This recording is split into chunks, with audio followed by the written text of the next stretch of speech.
this is Jordan Tower with your daily wrap up. Make sure you go and look up OMG It's Beezy. Do that video. The link is below. Okay, we got the first story. Cardi B, Offset, Migos, they were interviewed. And they don't like doing interviews. These guys hate doing interviews. But it also made me think about something else. Now, this is what happened. Now, this girl, Dana Cortez, was interviewing him. She asked him about the engagement. Offset commented a little bit, and then all of a sudden they had to leave. Now, granted, these guys do hate doing interviews, but this is what happened. Let's feel. It was piped up, man. The crowd was going crazy. You know what I'm saying? It was a lot of support. It wasn't no hate. Yeah. So he did answer the question. That was the good thing. He did answer the question. But the interview abruptly ended right after that. You know what I'm saying? Oh, not even a little bit of hate. I mean, everybody was super. I mean, I felt like I was there in the moment. All I was doing was watching the video. Oh, y'all gotta go? Well, they gotta go. We got a jet to catch. Amigos, y'all. You did. Thank you. So it was over at that point. Now, this led me to believe, like, maybe this engagement is false. I do believe that, you know, like Offset and Cardi B is dating, right? But I think weddings are a hustle now. And, you know, Gucci Mane and Keisha Cole are prove that. And then, you know, these guys built up a storyline where a fake breakup, then fake get back together, then an engagement 2 days later with a single dropping on the same day. And now they have a multi-million-dollar offer for a wedding. I mean, come on, man. It's a business, man. You know, so I think that's why they also didn't want to talk about it. They didn't want to slip anything up, mess up any arrangements that are going on. Management quickly ended the interview at that point because, you know, he was responding to the question. And, you know, I guess they just don't want them to talk about this. But anyways, we got the next story is now we got Lil Kim. She was on Hot 97 today. She dropped a new single today, and I'm gonna tell you, like, Lil Kim's a legend. Don't get me wrong, okay? So all Lil Kim fans, don't think I'm dissing Lil Kim. I'm just keeping it real between these two, okay? So Lil Kim came back. I wasn't really feeling her new track. I'm used to, you know, different kind of Lil Kim. She's trying. The thing I hate is when people from generation before try to come into the new generation and they don't keep their same vibe. Like, you know, you don't hear Kendrick Lamar trying to change up, and he's from this generation, but I'm just saying you don't hear him trying to change up to mix in with what's hot right now. Lil Kim is trying to mix in with what's hot right now, and I would appreciate a Lil Kim song that was just Lil Kim. You know, you can only be yourself in this world. You can't.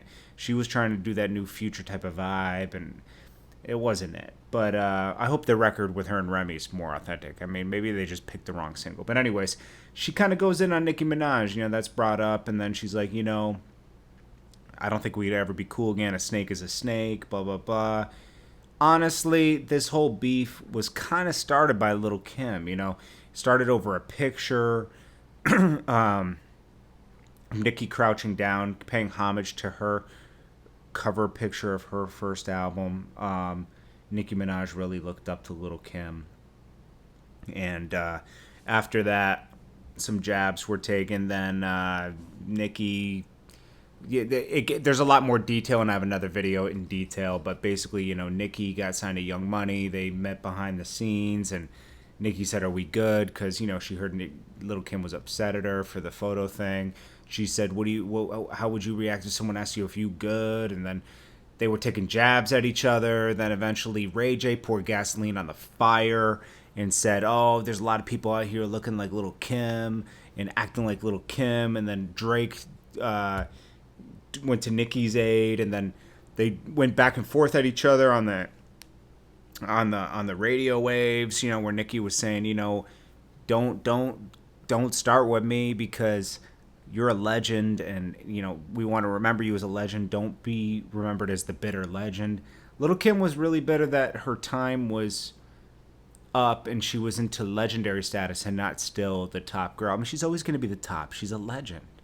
And Nicki's having that same problem now, you know, and Nicki's either going to just become a legend or she's going to have another four-year run. You don't know, you know. I think she'll still have another couple years, you know. the music industry is unforgiving.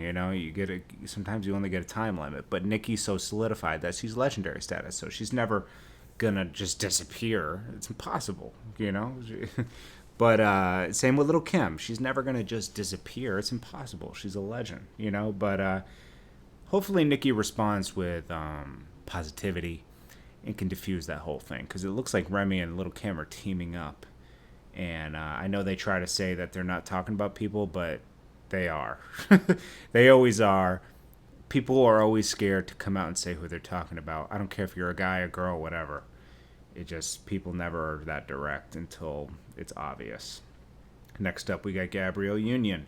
Mary Jane was canceled and she blames 50 Cent. And 50 Cent warned her and said, hey, I told you changes were going to happen. They have gone at it in the past when 50 Cent first went over to BET and said some changes are going to be made and blah, blah, blah. She responded like, you should be a little kinder. 50 Cent threatened to take tails off. And today he took off, well, in the past week or two, he took off the Mary Jane thing. And, he said, he basically said, I'm not sorry for it, And Gabrielle Union even went on a show and she said, hey, go at 50 Cent. Don't at me. He's the one that got this show canceled. And so she really blames him for the show cancellation.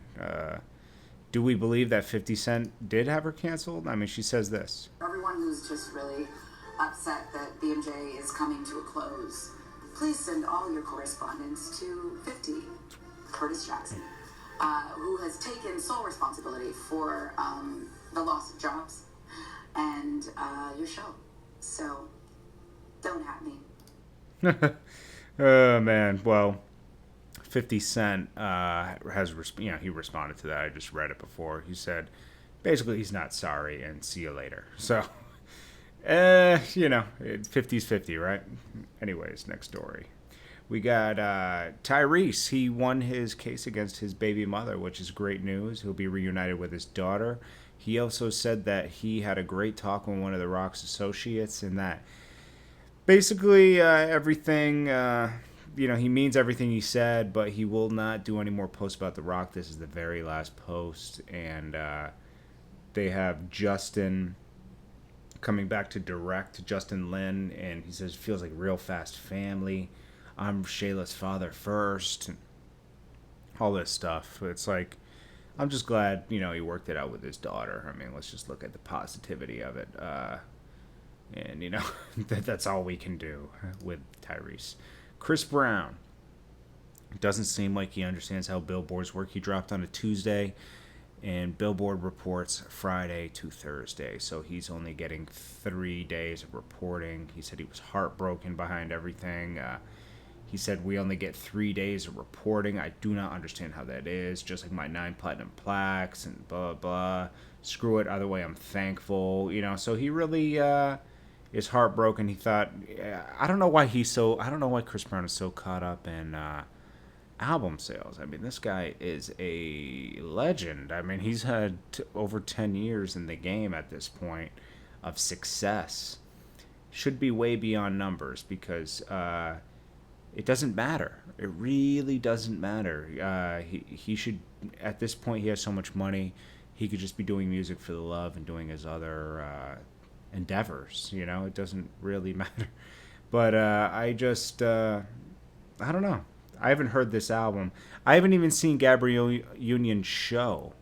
So I'm wondering if you guys have seen her show. I never even checked it out. BET is not the best at promoting their shows. I'm going to be honest. Like, I haven't even seen 50 Central BET. I saw like one snippet of it. Tales I haven't even checked out. I'm more of like a Netflix person now and a Hulu person. So if it's not on those, I'm not really checking it out, man. I do streaming TV. I don't have like Xfinity. I do that direct TV thing where it's like $30 a month and you can stream the shows you want, and that's all that matters to me because who has time to be watching a shitload of TV anyways, man? Anyways, guys, I really appreciate you guys. Make sure you guys go check out OMG, it's Beezy video. Do that below, link below. And I'll keep you guys up to date, guys. I appreciate you guys, and I'll check you guys out. I'm gonna drop a few more videos tonight, but we'll just keep it going. I appreciate you guys. Peace.